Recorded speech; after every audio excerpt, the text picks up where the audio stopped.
everyone, welcome to our channel First Lifestyle. So எப்போ பார்த்தாலும் நான்வெஜ்ஜே post பண்ணிகிட்ருக்கேன், வெஜிடேரியன் நாங்களாம் என்ன பண்ணுவோன்னு சொல்லி கேட்டுட்டு இருந்தாங்க.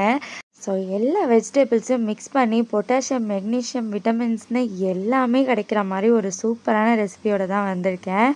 ஸோ நம்ம இன்றைக்கி என்ன பார்க்க போகிறோம்னு பார்த்தீங்கன்னா, சப்ஜி ரெசிபி எப்படி செய்கிறதுன்னு தான் பார்க்க போகிறோம். தோசை, சப்பாத்தின்னு எல்லாத்துக்கூடமே சூப்பரான காம்பினேஷன் இது. எப்படி செய்கிறதுன்னு பார்க்கலாம் வாங்க. ஸோ நான் 2 மீடியம் சைஸ் உருளைக்கிழங்கு எடுத்திருக்கேன். ஸோ அதை நல்லா இந்த மாதிரி ஒரு பெரிய சைஸில் கட் பண்ணி எடுத்துப்போம். அண்ட் தென் பார்த்தீங்கன்னா காலிஃப்ளவர் எடுத்திருக்கேன். ஸோ அதையுமே கொஞ்சம் பெரிய பெரிய சைஸாக போட்டுப்போம். அதோட இந்த ப்ராக்லி எடுத்திருக்கேன். ஸோ ப்ராக்லி இந்த மாதிரி தான் நான் ஃபுட்ஸில் சேர்த்து என்னோடய ஹப்பிக்கும் கிட்ஸ்க்கும் கொடுப்பேன். ஸோ நார்மலாக கொடுத்தா அவங்க சாப்பிடவே மாட்டாங்க. அதோட கொஞ்சமாக கேரட், அதோட பீன்ஸும் எடுத்திருக்கேன். ஸோ கேரட் ரொம்ப அதிகமாக போட்டிங்கன்னா ஸ்வீட் ஆகிடும். ஸோ கொஞ்சமாக எடுத்துக்கோங்க. கூடவே ஃப்ரெஷ்ஷான இந்த பச்சை பட்டாணியுமே எடுத்துக்கலாம். இப்போ நான் எடுத்திருக்க வெஜ்ஜீஸோட அளவு பார்த்திங்கன்னா 350 கிராம் கிட்ட இருக்கும்.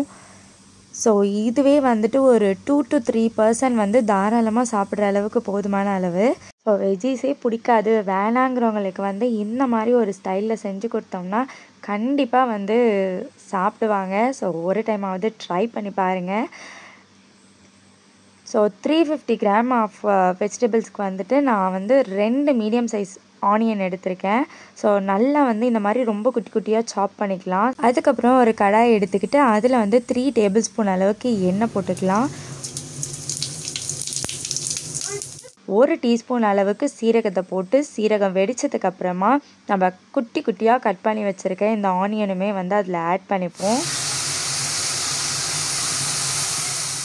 ஆனியன் குயிக்காக வதங்குறதுக்காக தேவையான அளவுக்கு சால்ட் ஆட் பண்ணிக்கலாம். அதோட ஆனியன் நல்லா இந்த மாதிரி கிளாஸ் டிரான்ஸ்பரண்ட்டாக ஆனதுக்கப்புறம் 1/4 டீஸ்பூன் அளவுக்கு சோம்புத்தூள் ஆட் பண்ணிப்போம். 1/4 டீஸ்பூன் அளவுக்கு சீரகத்தூள் ஆட் பண்ணிக்கலாம். அது கூடவே 1 டீஸ்பூன் அளவுக்கு இஞ்சி பூண்டு பேஸ்ட் ஆட் பண்ணிப்போம். ஸோ எல்லாத்தையும் நல்லா மிக்ஸ் பண்ணி விட்டுக்கலாம். அதுக்கப்புறம் நம்ம கட் பண்ணி வச்சுருக்க வெஜ்ஜீஸை ஒன்று ஒன்றா போட்டுப்போம். ஸோ வெஜ்ஜீஸை இந்த மாதிரி கொஞ்சம் பெரிய சைஸில் கட் பண்ணி எடுத்தால் தான் அது குக் ஆகி வரும்போது நம்ம சாப்பிட்றதுக்கு ரொம்பவே நல்லாயிருக்கும். அதோட இந்த ஃப்ரெஷ்ஷான பச்சை பட்டாணியுமே ஆட் பண்ணி எடுத்துக்கலாம். ஸோ பார்க்கவே ரொம்ப கலர்ஃபுல்லாக இருக்குல்ல. ஸோ டேஸ்ட்டுமே அப்படி தான் இருக்கும். கண்டிப்பாக ஒரு டைமாவது ட்ரை பண்ணி பாருங்கள். அதோட அந்த வெஜ்ஜீஸ் எல்லாமே கொஞ்ச நேரம் அந்த எண்ணெயிலே வதங்கட்டும். பச்சை வாசனை போகிற வரைக்கும் நம்ம அதிலே வதக்கிக்கிட்டு இருக்கலாம்.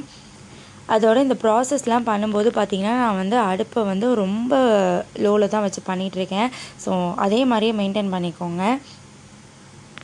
அதோட 1 டீஸ்பூன் அளவுக்கு மிளகாத்தூள் ஆட் பண்ணுறேன். அதோட 1/2 டீஸ்பூன் அளவுக்கு பிளாக் பெப்பர் பவுடர் ஆட் பண்ணுறேன். அண்ட் தென் 1 டீஸ்பூன் அளவுக்கு குழம்பு மிளகாத்தூள் ஆட் பண்ணிக்கலாம். ஸோ இது நான் வீட்டிலே அரைச்சது, ரெடிமேடாக வேணாலும் கடையில் விற்கிது. கூடவே 1 டீஸ்பூன் அளவுக்கு மல்லித்தூளையும் ஆட் பண்ணிப்போம். ஸோ இந்த மசாலாலாம் போட்டுட்டு நல்லா பெரட்டி விட்டுக்கலாம். அதோட இப்போ தான் நம்ம ப்ராக்லி ஆட் பண்ண போகிறோம். ஸோ ப்ராக்லி ஆப்ஷனல் தான், வேணும்னா ஆட் பண்ணிக்கோங்க, இல்லைனா ஸ்கிப் பண்ணிக்கலாம். அண்ட் தென் பச்சை மிளகா ஒன்று லாஸ்ட்டாக தான் ஆட் பண்ணுறேன். பிகாஸ் மசாலா எல்லாமே முன்னாடியே போட்டுட்டோம். ஸோ காரம்லாம் நிறைய இருக்கும். இந்த பச்சை மிளகாய் ஜஸ்ட் அந்த ஃப்ளேவருக்காக தான் போடுறேன். அதனால் லாஸ்ட்டாக அதை போட்டு நல்லா கிண்டி விட்டு அந்த எண்ணெயோடு சேர்த்து பரட்டி எடுத்துக்கலாம். ஸோ பச்சை வாசனைலாம் போனதுக்கப்புறம் இந்த நார்மல் டீ குடிக்கிற டம்ளரில் 3/4 டம்ளர்லேருந்து 1 டம்ளர் அளவுக்கு தண்ணி ஊற்றினா போதும். ஸோ தண்ணி நிறைய ஊற்றிட வேணாம். தண்ணி நிறைய ஊற்றுனிங்கன்னா டேஸ்ட்டே மாறிடும். ஸோ கிரேவி மாதிரி ஆகிடும்.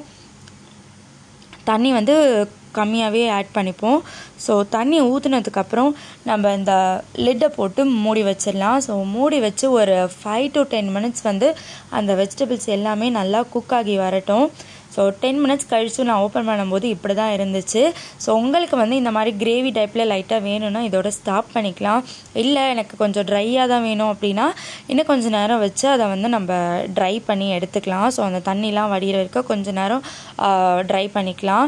வெஜ்ஜீஸ்லாம் வெந்துருச்சா என்னன்னு பார்க்குறதுக்கு இந்த ஒரு உருளைக்கிழங்கு தான் பதம். ஸோ அதை வந்து இந்த மாதிரி கட் பண்ணும்போது ஈஸியாக கட் ஆகிடுச்சுன்னா மற்ற வெஜ்ஜீஸும் வெந்துருச்சுன்னு அர்த்தம். உருளைக்கிழங்கு தான் கொஞ்சம் வேக டைம் எடுக்கும், மற்ற வெஜ்ஜீஸ்லாம் சீக்கிரமாகவே வெந்துடும். அவ்வளோதான், நம்மளோட சூப்பர் ஈஸியான சப்ஜி ரெசிபி ரெடி.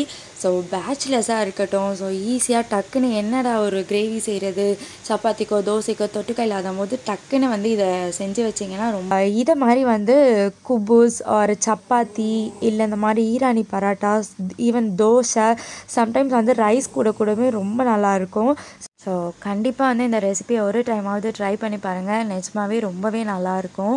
ஸோ இது one of my favourite recipe. Next videos வந்து கண்டினியூஸாக போட ட்ரை பண்ணுறேன். இன்ஷா அல்லாஹ் நெக்ஸ்ட் வீடியோவில் பார்க்கலாம். டாடா பாய்.